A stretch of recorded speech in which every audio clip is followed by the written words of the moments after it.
A soldier lay in the mud of a battlefield with 3 hours left to live, and he was not afraid. He had seen men die badly, screaming, begging, clawing at the ground like it could hold them here a little longer. He had promised himself he would not die like that. So, when the wound came, he did not fight it. He looked at the sky, felt the cold spreading up through his legs, and thought about the only thing that ever mattered. Not how long he lived, but how well he had lived. That soldier never wrote a book. Nobody remembers his name. But the Stoics who came centuries after him would have called him a philosopher, because he understood something most people spend their whole lives avoiding. Truth does not knock softly. It does not wait for a good time. It shows up uninvited, usually when you are weakest, and it forces you to look at things you would rather ignore. The old Stoics built their entire philosophy around facing these truths early, on purpose, before life forced them on you at the worst possible moment. Zeno, Cleanthes, Chrysippus, Epictetus, Seneca, Marcus Aurelius. Different centuries, different lives, same core teaching. The person who understands reality clearly suffers less than the person who has to be surprised by it. Today, you are getting 11 of those truths, not comforting ones, not the kind that make you feel good for 5 minutes and change nothing. The kind that rearrange how you see your life once you actually let them in. There is a difference between hearing something and letting it change you. Most people hear a hard truth, nod, feel a brief flicker of recognition, and then return to the exact same habits an hour later. That is not what this is for. Each truth below is meant to be tested against your own life, not just absorbed as an interesting idea. Where does this show up for you specifically? What decision would look different if you actually believed this? That question is where the real value lives, not in the words themselves. Some of these will sting. Good. That means they are doing their job. Truth 1. Comfort is quietly making you weaker. Comfort feels like safety. It is actually the opposite. Every soft chair, every easy shortcut, every problem you avoid instead of solve is a small transaction. You trade a little strength for a little relief, and you do not notice the price until the day life demands strength you no longer have. The old Stoics trained for hardship on purpose. Seneca kept old, plain clothes and simple food in his house, not because he was poor, but because he wanted to remind his body what it felt like to need less. He wanted discomfort to stay familiar, so it could never again be used against him as a threat. Seneca said, "He who has anticipated the coming of troubles takes away their power when they arrive." Think about what that means. Fear of hardship is often worse than hardship itself. The soldier who has practiced hunger does not panic when food runs low. The person who has practiced discomfort does not panic when comfort disappears. But the person who has spent years avoiding every hard thing collapses the moment life stops cooperating. Look at your own life honestly. How many hard conversations have you postponed? How many uncomfortable workouts have you skipped? How many difficult decisions have you outsourced to someone else because making them yourself felt like too much weight? Each one of those choices felt like relief in the moment. Stacked together, they build a person who cannot handle friction. This is not a call to make your life miserable. It is a call to stop flinching from every small hardship. Because the ones who flinch from small hardship are the ones who break under big hardship. Musonius Rufus, one of the teachers who shaped Epictetus, used to tell his students to seek out some discomfort voluntarily. Cold water instead of warm, a short walk instead of a ride, a plain meal instead of an indulgent one, not for punishment, for training. Muscles you do not use disappear. The same is true of your ability to endure. The brutal truth is this: the version of you that avoids everything difficult is not protecting itself. It is quietly getting weaker every single day, and it will not find out how weak until the day it desperately needs to be strong. Modern life has made this trap easier to fall into than ever before. Food arrives at the door. Entertainment plays automatically before you even finish deciding what to watch. Every friction point in daily life has been engineered away by someone trying to sell convenience.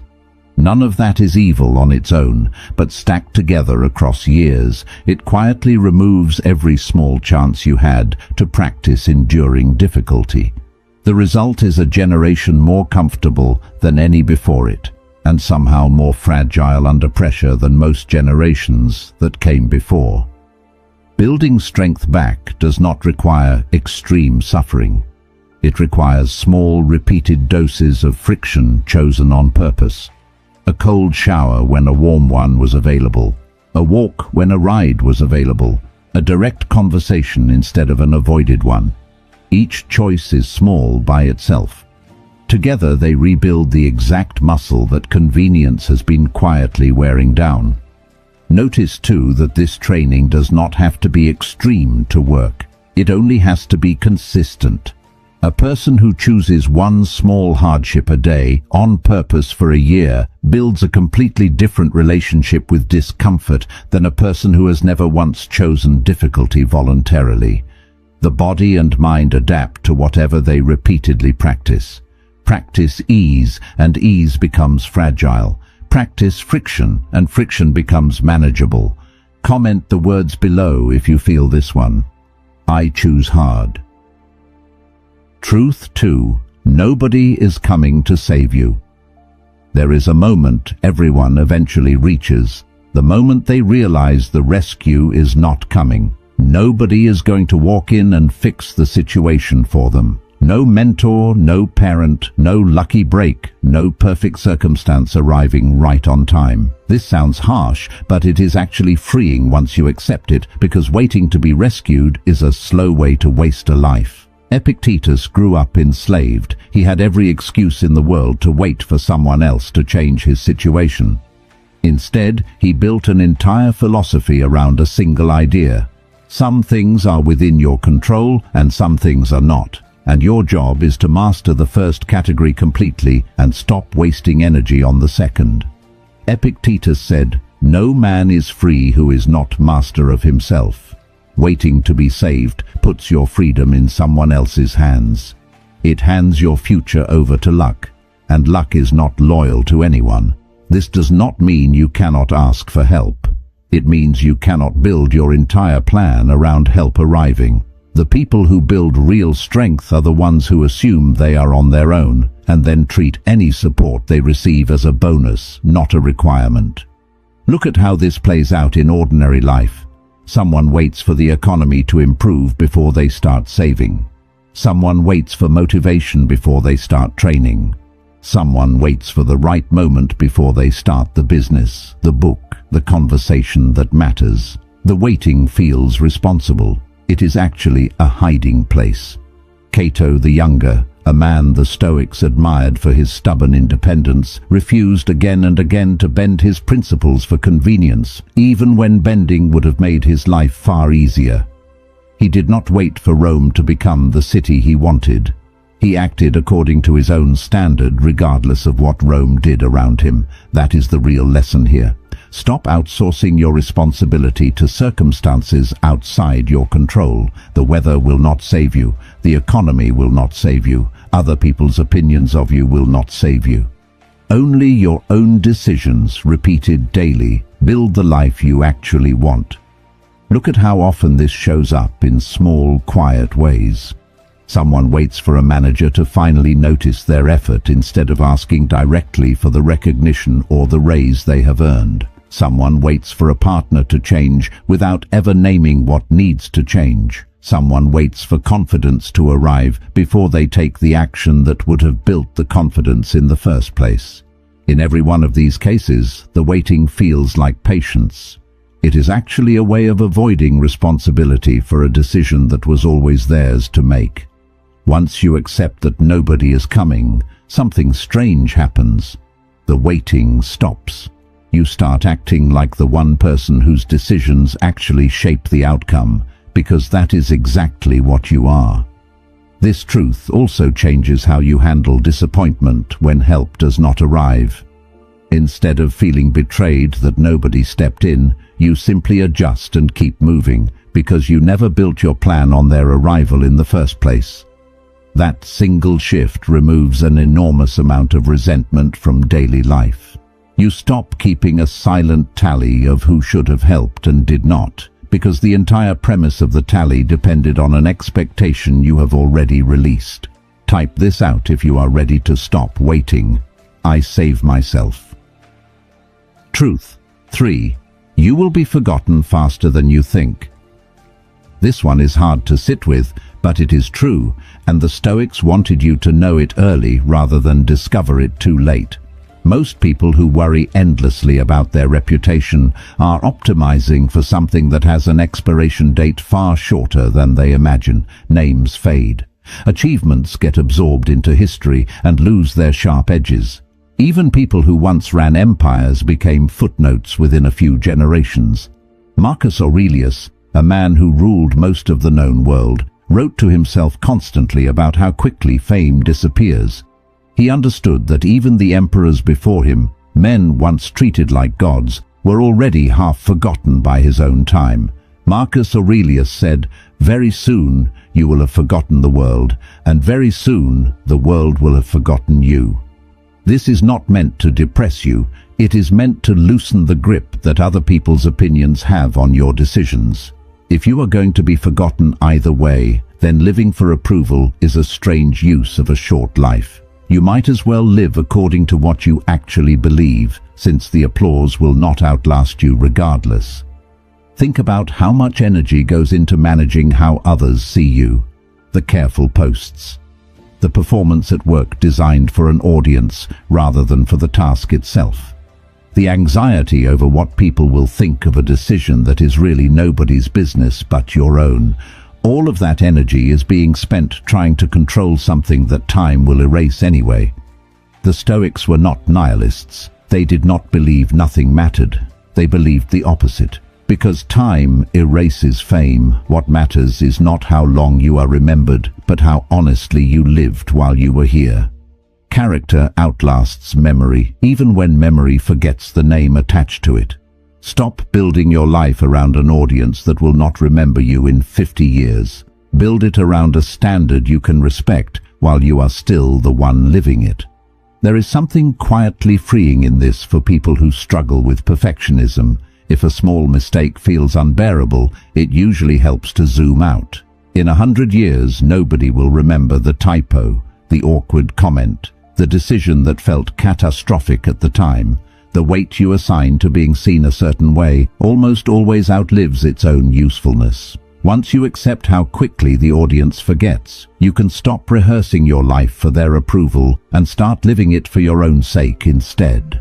This is also a useful filter for decision-making. When facing a choice between what looks impressive to others and what actually aligns with your own values, remember that the impressed audience has a short memory and an even shorter attention span. The decision that respects your own standard will still matter to you in 10 years. The decision that impressed a room will likely be forgotten by that same room within a week. Comment this if you are done performing for people who will forget you anyway. I live for truth. This truth also reshapes how you handle old memories that still carry weight, moments from years ago that people barely think about anymore, but that you still replay with embarrassment.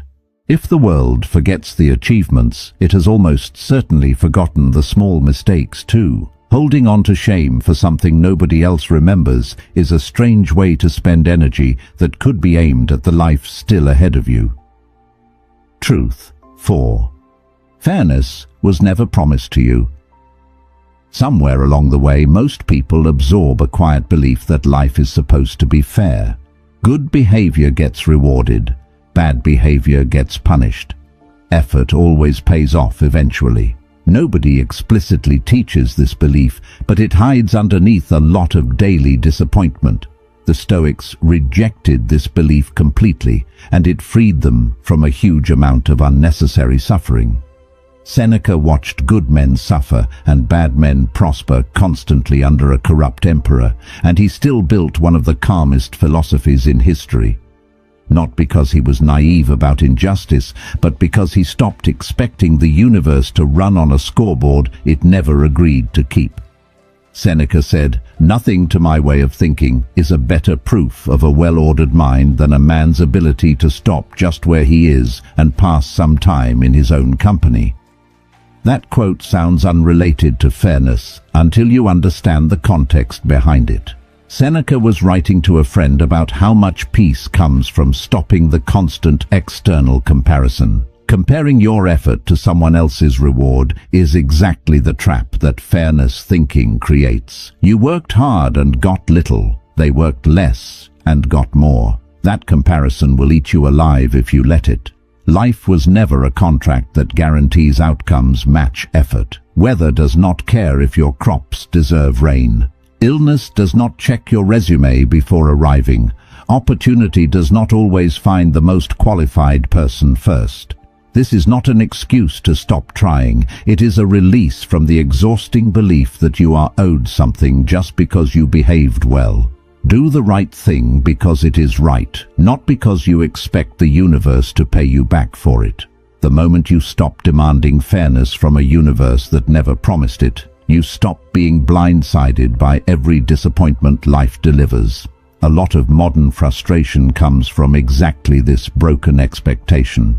Someone works years at a job and gets passed over for a promotion they were sure they earned. Someone treats a friend with total loyalty and gets betrayed anyway. Someone raises a family with care and still watches things go sideways despite doing everything right.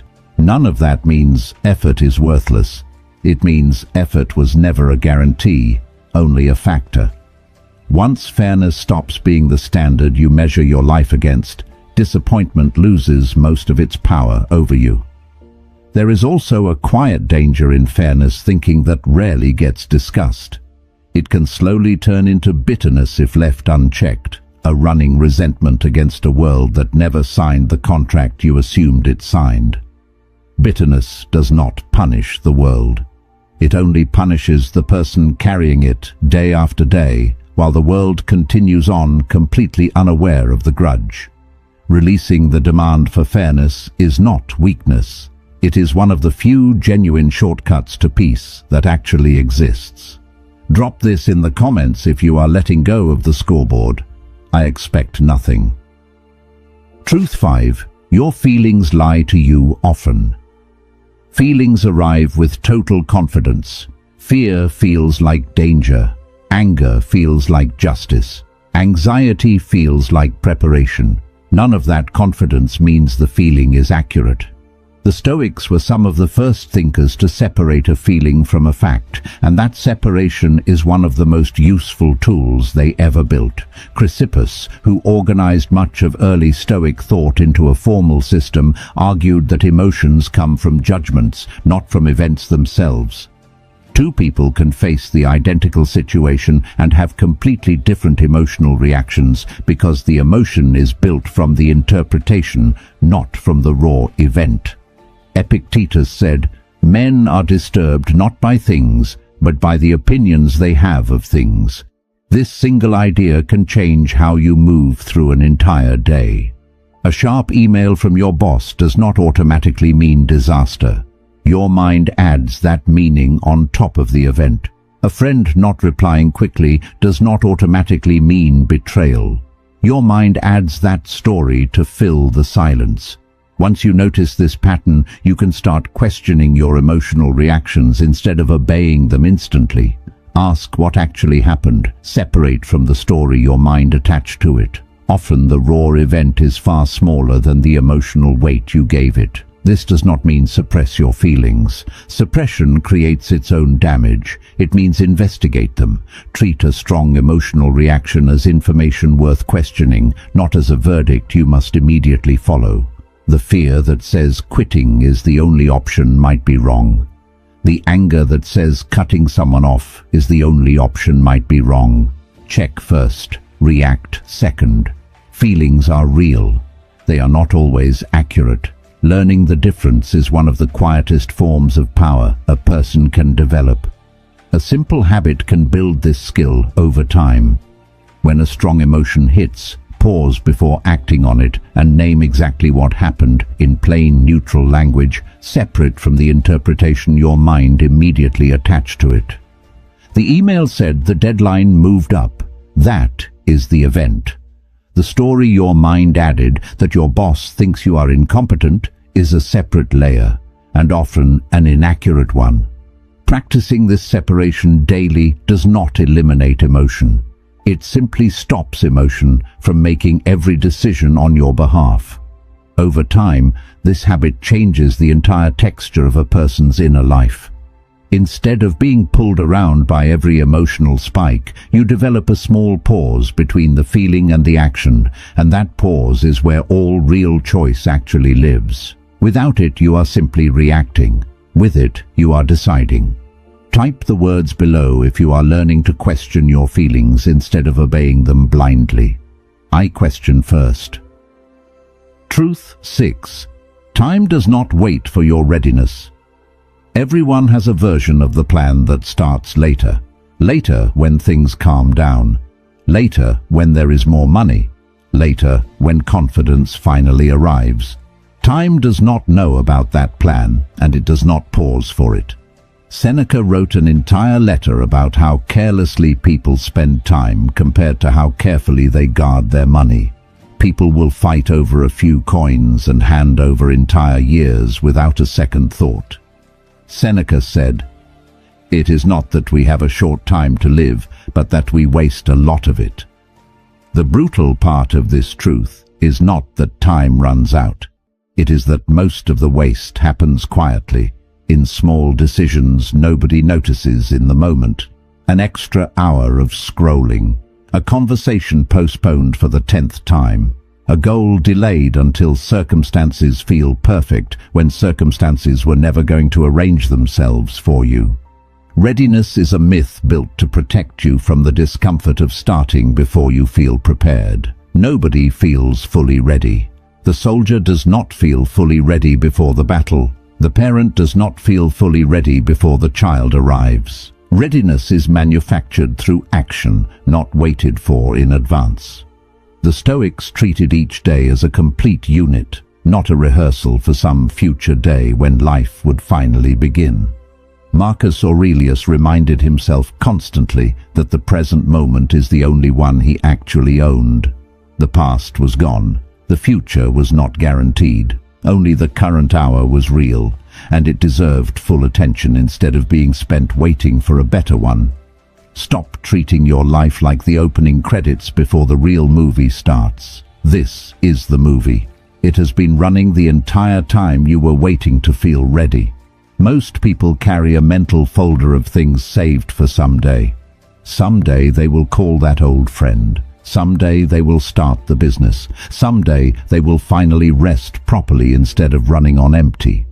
That folder grows heavier every year it stays closed. And the sad part is that most of what sits inside it could have been opened years earlier if readiness had not been treated as a requirement.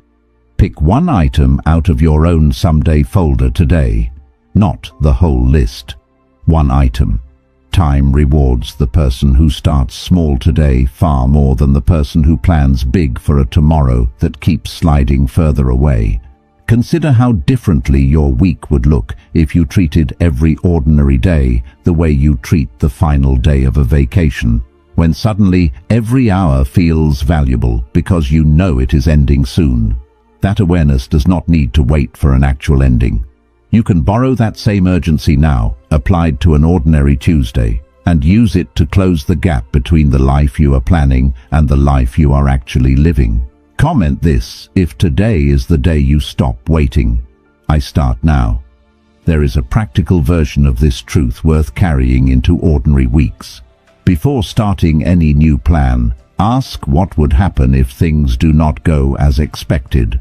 Not to prepare for failure emotionally in a fearful way, but to prepare practically, the way a sailor checks the weather before leaving port. Not because the sailor expects a storm, but because checking costs nothing and ignoring it can cost everything. Truth 7. Most people will not understand your path. The moment you decide to live by a higher standard than the people around you, some of them will misread it as arrogance, coldness, or rejection. This is one of the loneliest parts of growth, and almost nobody warns you about it in advance. Marcus Aurelius wrote often about the difficulty of dealing with people who would never understand his reasoning, his restraint, or his refusal to react the way they expected. He did not write this with bitterness. He wrote it as a simple fact of living among people who were not on the same path. Marcus Aurelius said, "Waste no more time arguing about what a good man should be. Be one." That line matters because it points away from convincing people and towards simply living the standard yourself. You do not need everyone to understand why you stopped drinking, why you stopped gossiping, why you stopped chasing approval, why you started guarding your time so carefully. Understanding was never required. Only your own consistency was required. Some relationships will thin out when you change. Some people preferred the version of you that matched their habits. This is not always malice on their part. People are often just comfortable with the familiar, and your growth disrupts that comfort without you intending to disrupt anything.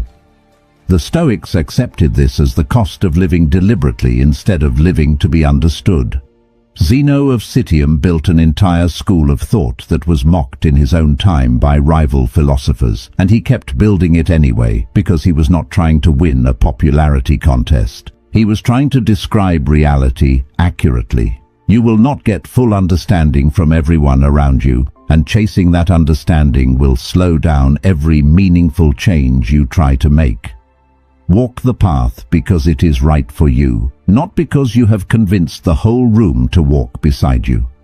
This can be hardest inside families where old versions of you are the most deeply expected to stay in place. A relative may resist your new boundaries, your new discipline, your new refusal to engage in old arguments simply because those changes disrupt a dynamic they had grown used to. That resistance is not always proof you are doing something wrong. Often it is proof you are doing something different, and different unsettles people who preferred the predictable version of you. Respect them. Stay kind. But do not shrink back into the old pattern just to restore their comfort at the cost of your own growth. Over time, most of the people worth keeping around eventually adjust to the new version of you, or they were never the right people to keep close in the first place. Either outcome is fine. What is not fine is shrinking your own growth down to a size that keeps everyone comfortable, because that size is almost always smaller than the size you were capable of becoming. Comment below if you are walking your path even without full understanding from others. I walk alone. Truth 8. Effort without aim is wasted motion. Working hard feels virtuous. It is not automatically useful. A person can spend enormous energy every single day and still end up nowhere, simply because the effort was never aimed at anything specific. Seneca compared this to a ship without a destination. No wind is favorable to a ship that does not know which port it is heading toward. Seneca said, "If a man knows not to which port he sails, no wind is favorable." This is one of the more overlooked Stoic ideas, because Stoicism gets reduced sometimes to just enduring hardship quietly. The philosophy was never only about endurance, it was also about direction. Enduring the wrong path with great discipline still leads you to the wrong destination. Look honestly at your own effort. Are you working towards something specific, or are you simply staying busy because busy feels safer than sitting still and deciding what actually matters? Busy work can become its own hiding place, a way to feel productive without confronting the harder question of what you are actually building toward. The Stoics practiced regular reflection for exactly this reason. Marcus Aurelius wrote to himself nightly, reviewing what he had done and whether it matched the values he claimed to hold. Not to punish himself, but to correct course before drifting too far. Without that regular check, Effort tends to drift toward whatever is loudest and most urgent, rather than what is actually important. Deadlines get chased. Distractions get answered. Meanwhile, the real goal, the one that actually matters 5 years from now, gets pushed aside because it never screamed loud enough to demand attention today. Aim your effort deliberately. Ask before you exhaust yourself whether this direction actually leads somewhere you want to end up. Motion without direction is just tired standing still. A useful practice here is a short weekly check, sitting down and asking whether the last 7 days actually moved you toward the outcome you claim to want, or whether they were simply filled, not judged harshly, just checked honestly. If the answer keeps coming back the same distractions, eating the same hours, that repetition itself is valuable information. It shows exactly where effort is leaking out through the sides instead of moving forward. Direction does not have to be grand to be real. It can be as simple as one clear priority for the coming month, held firmly enough that smaller distractions have to earn their way into your schedule instead of automatically taking it over. A ship with even a modest destination will still outperform a ship with none at all, regardless of how strong the wind happens to be. Type this if you are done confusing busy with productive. I aim with purpose. Truth 9. You cannot control what happens to you. This truth sits at the center of everything the Stoics taught, and it is worth hearing again in a new way, because most people accept it in theory and ignore it completely in practice. You do not control the traffic, the diagnosis, the layoff, the storm, the stranger's rudeness, or the outcome of most things you care about. You control your judgment about them, your response to them, and the effort you bring afterward. That is the entire list. Epictetus opened his teaching with exactly this division, because he believed almost all human suffering comes from confusing the two categories, trying to control the uncontrollable and neglecting the controllable. Epictetus said, "Make the best use of what is in your power and take the rest as it happens." Notice the second half of that line. Take the rest as it happens, not fight the rest, not demand the rest bend to your preference. Take it the way you take weather, the way you take the tide. This is not passivity. The Stoics were not telling you to stop trying. They were telling you exactly where to place your effort, so it stops being wasted on things that will never respond to it. You cannot control whether the client says yes. You can control the quality of your proposal. You cannot control whether your body ages. You can control how well you care for it today. Once you stop pouring energy into the outcome column and start pouring it entirely into the effort column, something shifts. Anxiety drops, not because the world got safer, but because you stopped fighting battles you were never equipped to win in the first place. Think about how this plays out with something as serious as a health scare. A diagnosis is not within your control. Whether you follow the treatment plan carefully, whether you rest when your body asks for rest, whether you keep a steady mind through the process, all of that is within your control. Two people can receive the same difficult news and live through it completely differently, not because one is luckier, but because one keeps fighting the diagnosis itself, while the other channels all their energy into what can actually be influenced. This same principle applies to smaller frustrations that eat up far more daily energy than a health scare ever will. Traffic, a delayed flight, a rude stranger. None of it responds to your frustration. The car ahead of you does not move faster because you are angry. The plane does not depart sooner because you are anxious. Every ounce of energy spent fighting these uncontrollable moments is energy stolen from the parts of your day that would have actually responded to your effort. Comment the words below if you are done fighting what you cannot control. I control my effort. Truth 10. Suffering repeated becomes weakness. Suffering faced becomes strength. Pain by itself teaches nothing. Plenty of people go through hardship and come out the other side more bitter, more fragile, more afraid than before. Suffering does not automatically build character. How you meet it does. The Stoics separated two very different responses to the same hardship. One person avoids the lesson entirely, numbs the pain, and repeats the same mistake later in a new disguise. Another person looks directly at what happened, extracts what it taught, and becomes harder to break the next time. Marcus Aurelius, who buried children, fought wars, and led an empire through plague, wrote about turning obstacles directly into fuel rather than treating them as pure loss. Marcus Aurelius said, "The impediment to action advances action. What stands in the way becomes the way." That line is often quoted but rarely applied. Applying it means actually sitting with a failure long enough to understand what it revealed about you, instead of rushing to feel better and moving on before the lesson lands.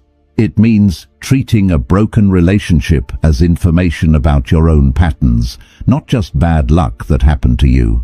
It means treating a financial mistake as a lesson in discipline, not just an unfortunate event to forget quickly. This is uncomfortable work. It is much easier to distract yourself after pain than to study it. But the people who actually grow stronger through hardship are almost always the ones who did the harder thing. They looked directly at what happened and asked what it was trying to teach them. Suffering that is only endured and never examined leaves you the same person, just more tired. Suffering that is examined and applied leaves you a different person entirely, one who cannot be broken by the same thing twice. A simple way to start this practice is writing down, honestly, what a hard event revealed about you, rather than only what it took from you. A failed business might reveal a pattern of avoiding hard conversations with partners. A painful breakup might reveal a habit of ignoring warning signs early on. The event itself cannot be changed after the fact. What you extract from it can shape every decision that comes after it. This is why two people can go through the exact same divorce, the exact same job loss, the exact same betrayal, and come out on completely different paths. One treats it purely as damage to survive and forget as quickly as possible. The other treats it as raw material, uncomfortable but useful, something to be studied honestly until it yields a lesson worth keeping. The event does not decide which path you take. Your willingness to examine it does. Comment this if you are ready to turn your hardest moments into strength instead of scars. I grow stronger. Truth 11. This life ends, and that is the point. Every single person reading this will die. That sentence sounds harsh out of context, but the Stoics considered it one of the most useful facts a person could carry with them daily, not because it is depressing, but because it is clarifying. Marcus Aurelius kept the thought of death close, not out of fear, but as a filter for deciding what actually mattered. If this were the last conversation, would you still waste it on complaint? If this were the last project, would you still treat it carelessly? Death was not a threat to him. It was a measuring stick for how seriously to take the present moment. Marcus Aurelius said, "You could leave life right now. Let that determine what you do and say and think." This is not meant to frighten you into anxiety.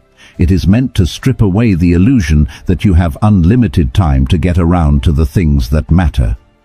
The apology you have been putting off. The conversation you have been avoiding, the version of yourself you keep promising to become someday. Someday is not guaranteed. Today is the only guarantee you actually have. The Stoics did not fear death because they understood it as a natural part of the same order that gave them life in the first place. Fighting that order only produces suffering. Accepting it and using its certainty as motivation to live fully now produces something closer to peace. This is the final truth because it holds all the others together. Comfort is temporary, so build strength while you can. Rescue is not coming, so act while you are able. You will be forgotten, so live by your own standard now. Fairness is not owed, so stop waiting for the scoreboard to even out. Time will not wait, so start today. This life ends, and that ending is exactly why today matters as much as it does. Most people keep a version of the life they intend to live locked away for later, saved for after the busy season passes, after the finances settle, after conditions finally line up.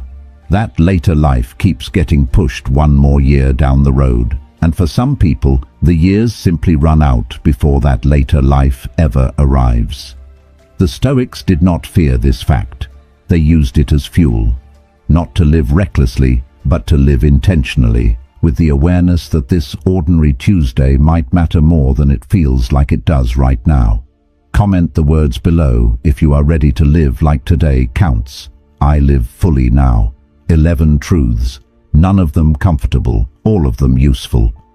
The old Stoics did not build this philosophy to make people feel good for an afternoon. They built it to help people stand steady when life stopped cooperating, which it eventually does for everyone. You cannot unlearn what you just heard. Comfort is quietly costing you strength. Nobody is coming to save you. You will be forgotten faster than you think. Fairness was never promised. Your feelings often lie. Time will not wait for you to feel ready. Most people will not understand your path. Effort without aim goes nowhere. You cannot control most of what happens to you.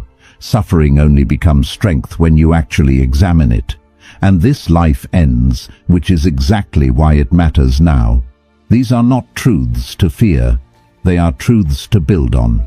The soldier in the mud was not afraid because he had already made peace with what could not be changed, and he had already decided what kind of person he would be regardless of the outcome. You get to make that same decision today, while you still have time to act on it. None of these 11 truths require a dramatic life change tomorrow morning.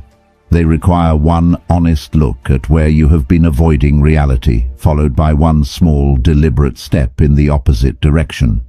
Pick the truth that stung the most while you were listening. That is usually the one your life needs first, not the easiest one, the one that made you uncomfortable. Discomfort, as the first truth already told you, is exactly where strength gets built. The Stoics did not write these ideas down to be admired from a distance. They wrote them to be used, tested, and lived, one ordinary day at a time. That is the only place philosophy ever actually works. Subscribe if this reached you, and share it with someone who needs to hear these truths before life forces them to learn the hard way.